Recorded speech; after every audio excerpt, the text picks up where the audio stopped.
Chicken Biryani. Heat oil in a pressure cooker. Add dry spices. Toss in green chilies and sliced onions. Sauté till golden. Add ginger garlic paste. Cook till raw smell goes. Add chopped coriander and mint leaves. Add chicken pieces. Season with salt, turmeric.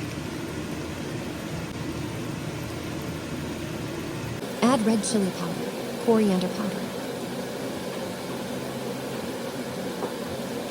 garam masala, and biryani masala.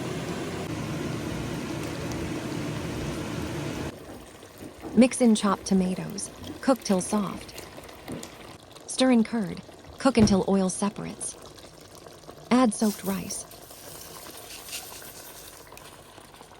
Pour in water. Add ghee. Squeeze lemon juice.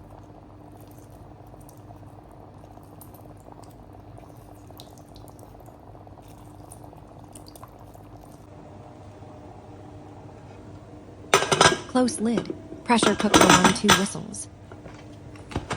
Let pressure release naturally. Mix gently until well combined. Serve hot with raita.